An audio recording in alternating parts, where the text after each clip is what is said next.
Hello and welcome back to Boardroom Insights with Dr. Alan O'Neill. I wanted to talk to you today about Dubai and cathedral thinking. In the last episode, I had a really interesting chat with Farid Badri. He's a veteran of the oil industry, having worked for decades working at the heart of Dubai's refining and energy ecosystem. Now, the main focus was about crude oil, refinery economics, and geopolitics. But underneath that, there was a much bigger story, and that's the story of a nation deliberately designing its own future. And I want to use this KISS episode to talk about that. Because what Dubai did over the last 60 years or so is a masterclass in strategy. Not corporate strategy, but national strategy. And I think there's a huge amount that business leaders can learn from that too. I want to talk about cathedral thinking versus election thinking. Now, this is an idea that I heard from David McWilliams, the Irish economist, on his podcast, and it's called Cathedral Thinking. And what he is getting at is that in medieval Europe, cathedrals were built over hundreds of years. The people who dug the foundations knew well that they'd never live long enough to see the stained glass windows or the ceiling frescoes, but they built them anyway. That's cathedral thinking, where it's planning and investing for a future that's even bigger than the present and longer than your own career. Now, when you contrast that with the next election mindset of countries, like in democratic countries particularly, where decisions are optimized for the next 4 years rather than the next 40. Now, I would argue that businesses sometimes can suffer from the exact same disease, because we've turned the corporate world into like a series of next quarter elections, where they're reactive, they're cost-cutting focused, tactical decisions, all dressed up as strategy, which of course they're not. Now, if you look at Dubai as a modern cathedral, listening to Farid last week, it struck me that Dubai, it's essentially like a modern cathedral, because Dubai always knew that it had limited oil. Even at peak production in the early 90s, it wasn't in the same league as Abu Dhabi, who has much more oil. And the leadership in Dubai, they knew that quite early. They didn't deny it. In fact, they didn't pretend that it was going to last. They used that oil as seed funding, the revenue from that oil as seed funding. And they did that. They did something very unusual for the region at the time. They actually borrowed against that revenue. And then they built this incredible infrastructure that looked absurdly oversized at the time. And they created incentives that attracted talent, people, capital, and ideas. The Jebel Ali port is one example, and the free zones is another example. Emirates airline, world-class roads, schools and hospitals, and eventually a services economy. Now, in the 70s and the 80s, those investments were the equivalent of building the nave, the top of a cathedral with no city around it. And people asked at the time, but who's going to use this? And the answer the authorities gave was, well, the future will. Now, how does that relate to business? Here's where I want to connect Dubai's story, remarkable story, to my own 7 steps to profit framework. Because whether you're building a nation or a business, the logic is actually very similar. Step number 1 in my framework is North Star, and that's all about direction and focus. Now, Dubai started with a very clear North Star, and that was to be a global hub for trade, services, and opportunity. That wasn't written on a website. It was enacted through their decisions, effectively. And most companies today can't articulate beyond their North Star. They can articulate targets and slogans, but the cathedral requires a real compass. Cathedral thinking requires a real compass. Step 2 is culture, and that's the enabler. Now, Farid talked about Dubai as a tolerant, pragmatic environment that welcomes different lifestyles, nationalities, expats, and beliefs. That's culture. And culture matters because if you want talent, you've got to welcome difference. If you want innovation, you have to tolerate failure with that. And if you want people to stay, they've got to feel respected. And now, a country like Dubai or a company can't out-strategize a toxic culture.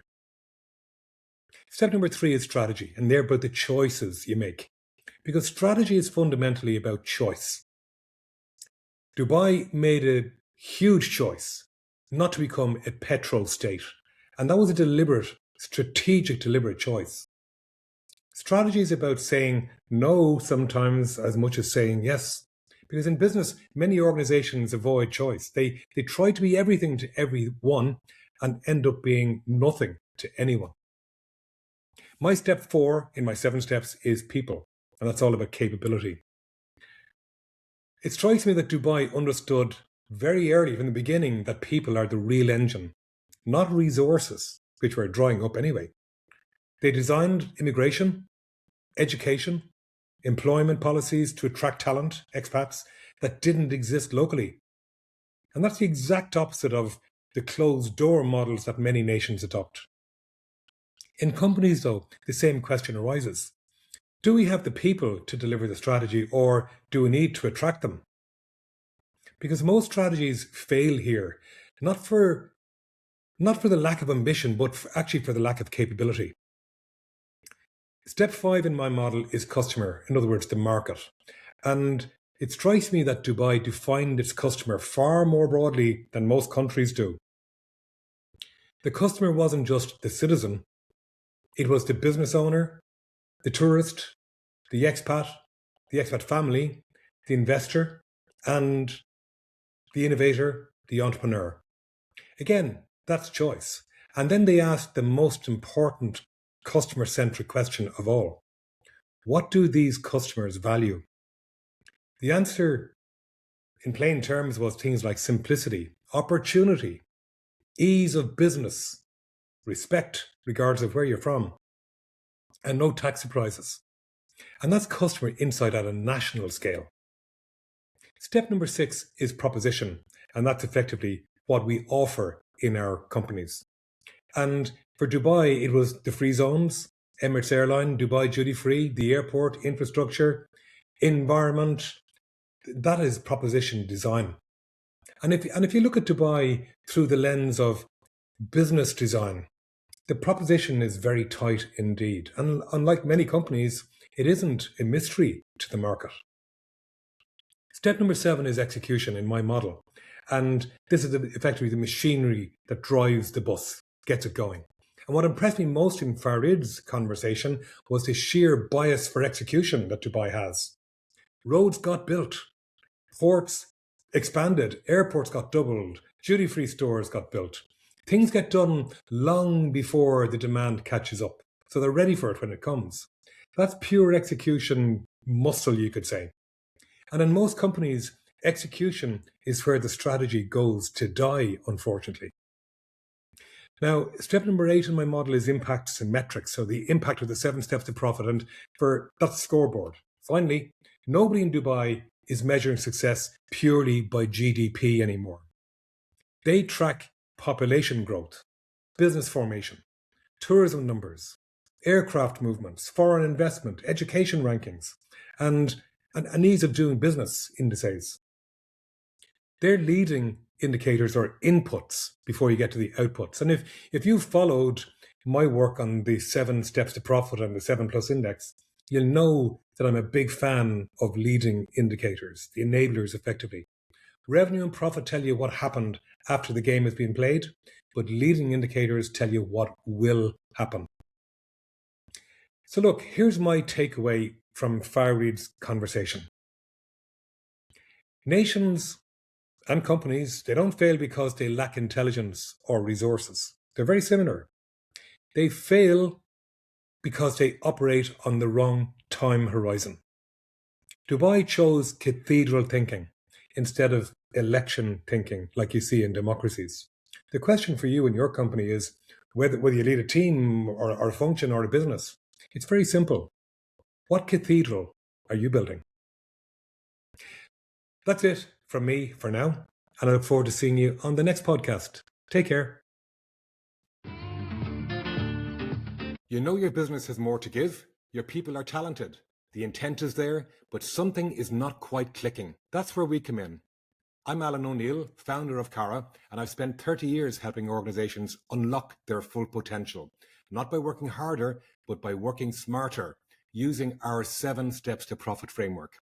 This is a clear, practical framework that aligns your North Star, your culture, your customer experience, and your execution. Your business can grow without the drama. Our support is also enhanced by our own organization health assessment to give you clarity on what you need to work on. If you feel like your organization is full of effort but low on results, you are not alone. Let's change that. Why not book a no-strings discovery call at 7stepstoprofit.com? That's the number 7, 7stepstoprofit.com. One call could change your direction.